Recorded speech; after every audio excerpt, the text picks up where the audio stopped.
Thanks to Read World of Matchups, Spencer the Wiz, Blue Milk Boys Gaming, breaking down Sunday Night Football, Week 5, game of the week. Cincinnati Bengals travel to Baltimore to take on Lamar Jackson and the Baltimore Ravens. Look, I think Baltimore is fool's gold.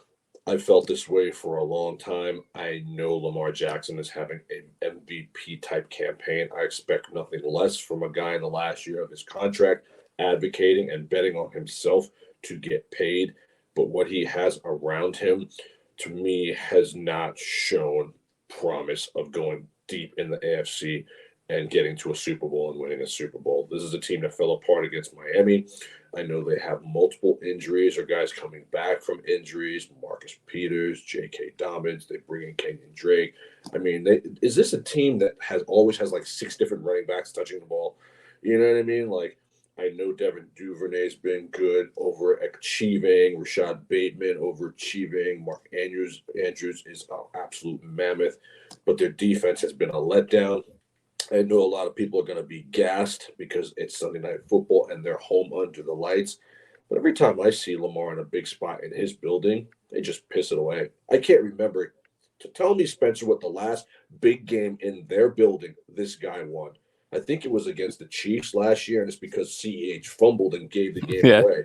You know, I mean, they never come up big. The Titans always go in there and beat them up. Teams always go in there and win. And I think that Cincinnati is starting to right the ship. They have talent.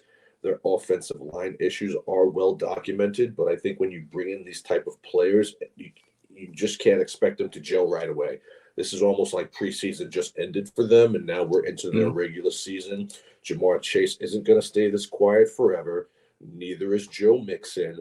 This is a division game. I'm going to take the Bengals and the 3.5, and I'm going to roll with it. I think T. Higgins is a slept on figure on that offense who a lot of people are sleeping on too much because it's all about the pomp and circumstance and the flash of Burrow to Chase, Burrow to Chase. But T. Higgins is a number one receiver on any other team in the National Football League. Yeah, pretty much. Yeah. The guy's an absolute stud.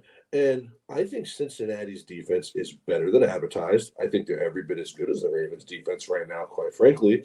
And I think that because Lamar is who he is, Lamar to me is an amazing athlete. I don't think he's a great quarterback. I think he's an amazing athlete. He is a weapon, but he cannot do it by himself. Their complement of weapons around him, they are not all healthy.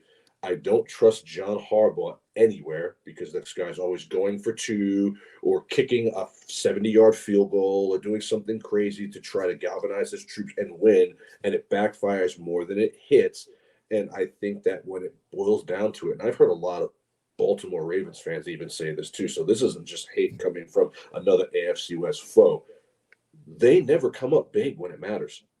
They're fool's gold. And so, because of that, and everyone's going to be on their bandwagon, everyone's going to be swinging from Lamar's nuts because he's the MVP leader right now. Give me those 3.5 points. I'm going to take the under in this game, and I think that that's going to hit. I really like Cincinnati here. These teams know each other well. These teams don't like each other, and they're the healthier ball club. Yeah. I don't know. For some reason, I have this gut feeling that because of all these factors that go against the Ravens, like this is going to be the week where they actually do pull together because come on, let's be honest. They hear the noise. As much as these guys say they ignore it, we know that they're on social media just as much as you and I are. That's the that's the society we live in. We go on Twitter, we go on TikTok, the whole 9 yards. I know they see it on some level, as much as they would like to think they ignore it. I don't know. To me, the Bengals have not looked that good this year. Neither You one know, of these teams have looked that good this year. no. So I don't. I think everyone is like thinking back to last year for the Bengals, but from what I've seen this year, and obviously they started off very bad, and then now they're 2-2 because they played Teddy Bridgewater. Like that's kind of how I see it. The Ravens have had some tough games. They almost beat the Bills. I just feel like they're more battle tested at this point in the season, and I think that every year it's its own identity. I really don't care if they went to the Super Bowl last year. First of all, they lost, so it doesn't really count for Mhm. anything. I know they're AFC champions or They whatever, but lost, yeah. no They one cares lost. about AFC No one champions, man. cares. That's stupid. That's just a Ring. flag you can put up in This is the top of the this is the all that rafters. matters. Yep. Yeah, for sure. That's how I feel. But I just think that the Ravens are going to be pretty hurt about the way that well, really the whole season the way that it's gone. I mean, they've taken two really bad losses. I think they're going to come bring that in for Sunday night. Everyone's doubting them. Everyone likes the Bengals in this game. I'm all for Baltimore. I think obviously Lamar Jackson's going to put on his show, and I think it's not even that their defense has played like so badly, They're especially horrible. in that Bills game. They're horrible, I don't bro. know. It was like the fault really falls on the offense to me in that Bills game on some level, right? They have a lead, so it's like, okay, your defense has to play with the lead, but at the same time, it was almost exactly like verbatim like the Raiders Cardinals game. It's like when you look at the final score, it's like, well, the defense kind of did do their part. It's the offense that was so bad in the second half that your defense gets tired. You can't just keep leaving them out in the field. And there's just 3 and outs, 3 and outs, 3 and outs for the Ravens. That falls on both sides of the ball to me on that loss. And I just have this gut feeling that the Ravens are going to put on a show. And I think it's going to be really bad for the Bengals. I just do not like what they're producing this year. If they can get any pressure on Joe Burrow, which every team in the league has done so far, I think that Lamar Jackson is going to do enough to get them the win. So I'm going to go opposite of you here. And I'm going to go ahead and say that the Ravens win this game by 7 points. Yeah, the Ravens D line looked absolutely unstoppable the first half of last week's game. And when you have Josh Allen floundering and you have the Bills kind of like scrambling, that's a good job, but they're just not able to sustain it. And the bottom line for me is Lamar, man. Like when I need a quarterback to go get it, like he's not who I think of. I think of Patrick Mahomes. He'll go get it. Even Justin Herbert, I'd take him over Lamar. He'll go Oh get yeah. it. Oh yeah. Josh Allen, he'll go get it. Lamar and the plays that they draw up for him in crunch time when it's time to go get it. Oh yeah. They come up empty. Especially when they're trying to end that game. That They was just come up bad. empty. It's bad football. You know what I mean? It's bad football, and it's like They they always are. take these high gamble risk.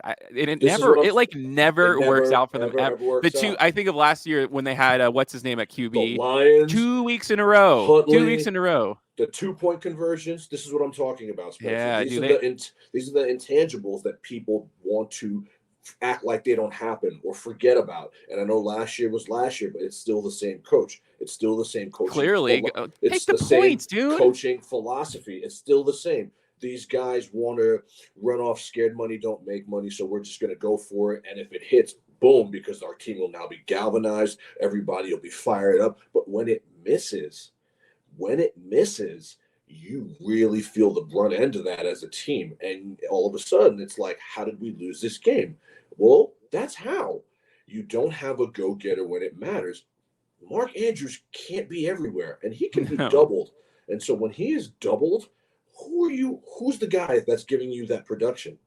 Rashad Bateman, Devin Duvernay? I don't trust those guys to deliver me a pepperoni pizza. They are fresh, young studs. They're good players, but they're not superstars. And so when your quarterback is your superstar, he can't throw the ball and then run down the field and catch it himself. There's only so much Lamar can do. Conversely, the Bengals have that. They have that. And I know they haven't looked good. But again, to me, this is kind of like teams just coming out of their preseason. If they can get Joe Mixon going and get that running game going, what even a guy like Tyler Boyd, they have weapons, bro.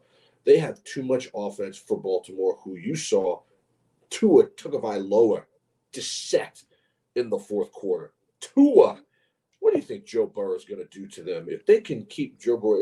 If I'm Cincinnati, I keep an extra lineman in, I keep a tight end in to chip and block, and I do everything I can to give him the Patrick Mahomes, Tom Brady treatment so he stays clean. And if Joe Burrow stays clean, you know what's going to happen, bro. I don't know. I'm taking that 3.5 points and I'm running with it. But It'll come down to the front lines. It'll come down to the front lines. That's going to be the point of contention. If they get to Joe Burrow, I think they win the game. If they don't, he's going to carve him like a Thanksgiving turkey. All day, every day, and twice on Sunday. We're out.